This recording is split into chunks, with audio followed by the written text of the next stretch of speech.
Baka pwedeng ampunin mo itong anak ko. Kasi hirap na hirap na rin kasi. Hirap na hirap na rin kasi kami sa buong eh. Yung anak ko, pinaampun ko na. Iba din to si paring Jeboy. Pati anak, pinagkaperahan mo ba? Siyempre naman, madali naman gumawa niyan eh. May kontak pa kayo? Kakauwi lang daw galing US?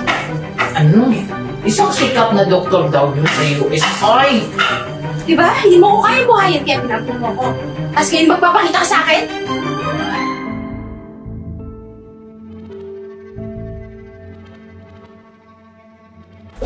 Pare, yung ginagawa mo, order kayo? Pare, wala na yung mga staff ko eh. Pare, ikaw talaga sadya ako dito. Bakit pare? May problema ba? Hindi ko pare, matagal ko nang gusto mo magkaanak. Oo pare, kaya lang, hindi kami mabiyayaan yung basis. Kaya lang naman, kahit gusto kong magkaanak, talagang wala eh. Pare, nagbabaka sakali lang naman ako. Baka pwedeng ampunin mo itong anak ko. Kasi hirap na hirap na rin kasi. Hirap na hirap na rin kasi kami sa buong eh. Pare, ang bigat ng desisyon niya, kaya sabi ko. Sigurado ka ba? Di pa pampun yung anak. Oo pare, alam ko naman na mapagkakatiwalaan ka. Tsaka maalagaan mo maayos ng anak ko. Kasi naman lumaki doon ng barubal, di ba pare? Pare, tatanggapin ko yan. Kaya lang, pagkakasunduan tayo, pinatog ko yung anak mo, hindi ko tayo makukuha yan. So pare, okay lang. Doon natin susunod. Saka pare, baka pwedeng bigyan mo ako kahit 50K para makapagsimula ulit ako. Sige pare, gagawin ko ng 100K para naman wala tayong dapat pag-usapan. Sige pare, salamat lang. Siya, ang bilang ka palagi eh. Matcha na yung tapas. Pare, alis ka ako. Sige na siya, makukuha mo na. Pare, kapadala ko na sa'yo yung pera. Makakutay yung lawyer ko. Sige pare, salamat. Siya, okay na to para hindi maayos buwan mo dito. Sige na. Sige na, makukuha na din. Sige na. Sige, alam ko, hirap tanggapin. Kaya lang, siya, gusto mo ba na wala ka ng kapag mo? Huwag ka magpalala. Lahat gagawin ko pa sa'yo. Lahat na gusto mo, pipili ko. Tsaka, ipamamahal lang sa ama. Pare, may balita ka ba kay Jeboy? Ewan ko doon kay Jeboy. Malimit ko na rin, di na pa magkikita eh. Gusto na kayong tao na yun. Hindi mo lang makabisita dito. Uy, mga pare! Speaking, Jeboy. Saktong-sakto, sundan na natin yan. Mukhang marami kang pera ngayon ah. Mukhang paldo ka. Pare, malaya na ako. Tsaka wala na ako sakit sa ulo. Yung anak ko, pinaampun ko na. Iba din to si paring Jeboy. Pati anak, pinagkaperahan mo ba? Siyempre naman, madali naman gumawa niyan eh. May kontak pa kayo? Tama. May kontak akong babae. Yan ang gusto ko sa'yo, pare. Bigay mo sa akin, aanakan ko. Tapos papaampun ko ulit, di ba? Pare, parang tandang. Anak ka ng anak, tapos bibenta mo lang. Siyempre naman, pare na to. Ikaw eh, ang hina ng utak mo eh. Porket loyal ka doon sa asawa mo eh. Tapos may gusto mo Gcash. Timing ka pare. Session naman kita eh. Na may personal ka na eh. Alam mo pare Enzo, gayahin mo si Jeboy. Huwag kang maging... Pare, paano gagayahin yan? Pag nanghingi agad ng Gcash, send agad eh. Yun na nga eh. Nagpapakata ka sa babae.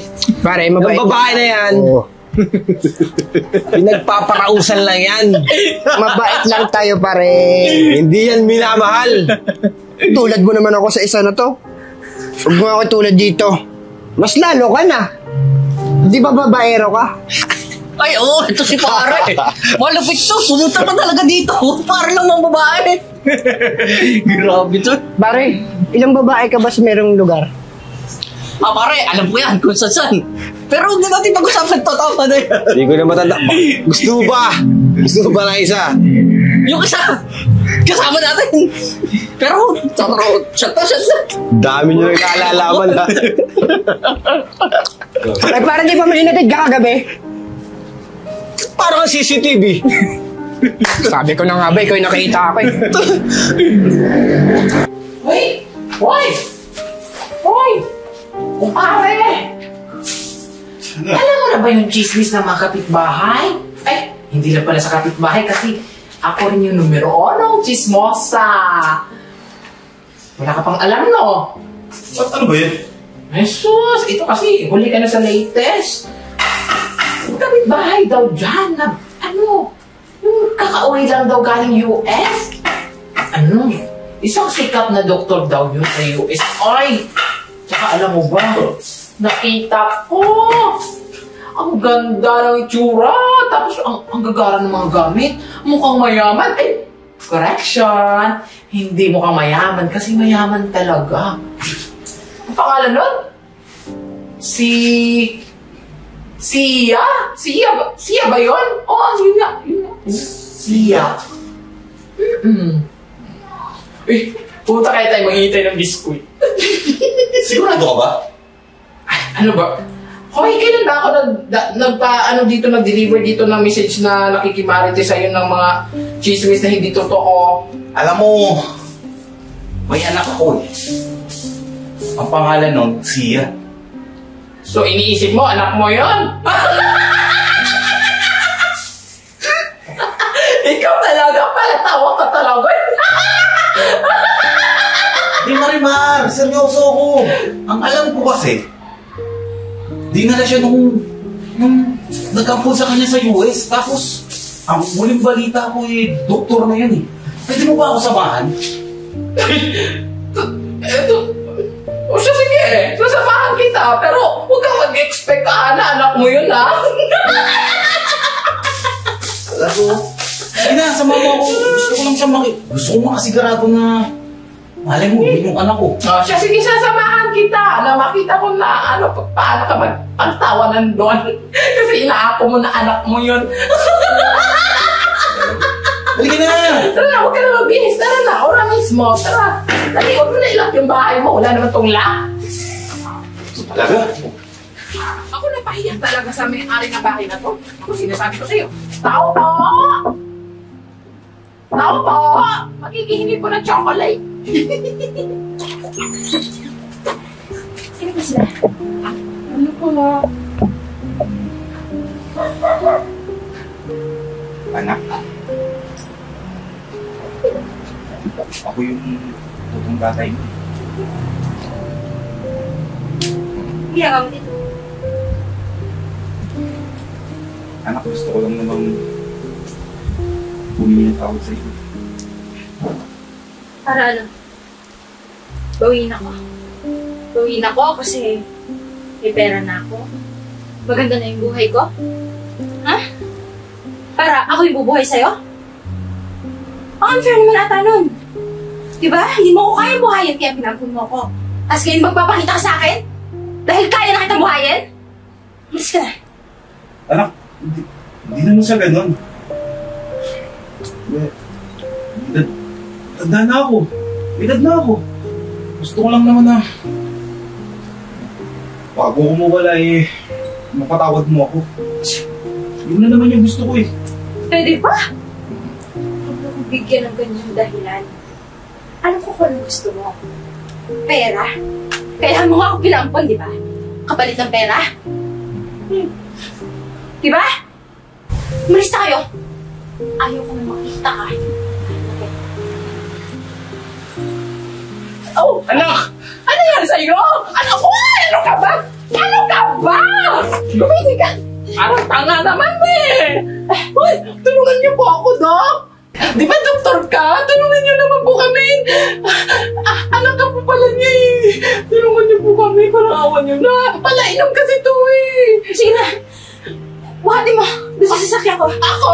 Ay, hindi na! Ako kaya! Buhatin mo ako! Huli ka sa sasakyan! Dali na, pare! Ano ka ba? Gamisin ka na, sasampalin kita dyan eh. Dali na, bigat-bigat mo. I'm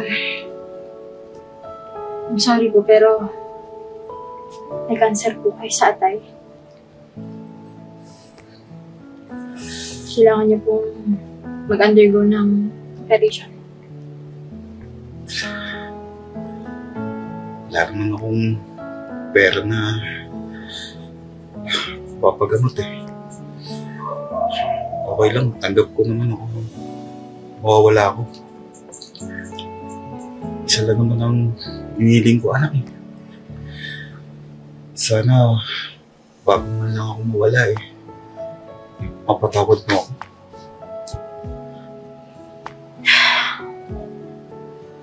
Namatay din yung daddy ko. Taong nagampun sa akin. Ano yun, wala akong magawa. Siguro, ngayon, may magagawa ako para sa'yo. Dahil tatay kita. Huwag kang mag-alala. Sasagutin ko yung operasyon mo. Lahat ng magagastos dito sa ospital. Isa pa. Sino ba naman ako para hindi magpatakot?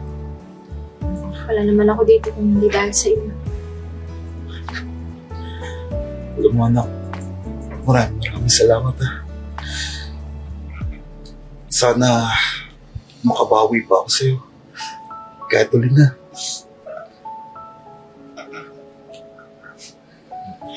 Unahin niyo po munang magpagaling. Tsaka po tayo mag-uusap. Kasi pangako niyo sa akin na lalaban kayo. Oo anak, para sa'yo. Naku, Dok. Maraming salamat po, Dok, ha? Kasi kahit sa sobrang sama po ng ugali ng tatay niyo dati sa inyo, nagawa niyo pa rin po siyang makatawarin. Alam mo, Dok, palagi ka talaga ng tama ng umapon sa iyo ba? Tsaka, Dok, alam ba yung tatay mo? Huwag ganyan-ganyan lang yan. Oo, lasenggo, lahat na lang, nagsusugal, nag-scatter. Pero, Dok, alam niyo ba, sising-sisi yan. Sa tuwing nalalasing yan, Dok, ikaw lagi yung hinahanap niya yung anak daw niya na pinaapo niya. Tapos nagsisisi daw siya. Yung mga ganong bagay, Dok. Umiiyak pa yan, Dok. Parang bakla. Alam mo, hindi naman ako magiging doktor ko. Hindi rin niya ginawa yun eh. Kaya huwag niyo na isipin na galit ako. Papasalamat ako kasi ganun yung naging desisyon niya.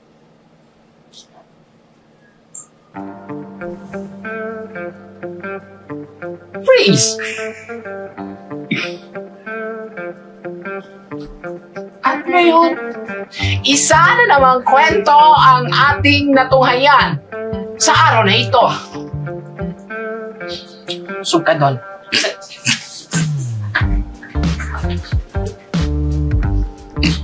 Naway!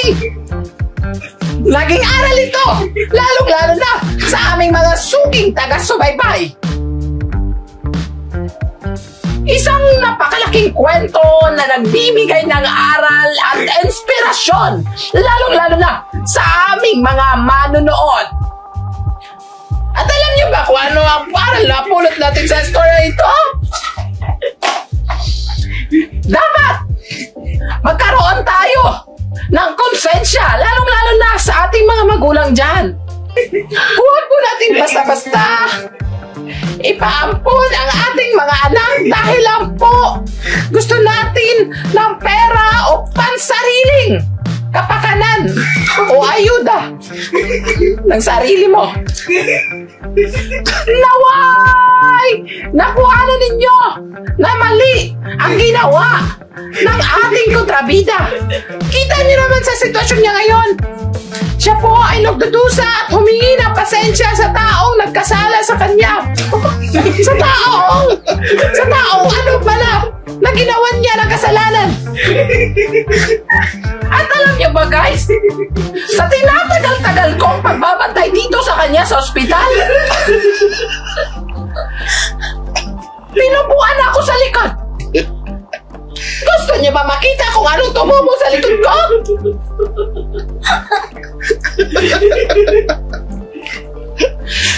Sinubuhan niya ako ng utong.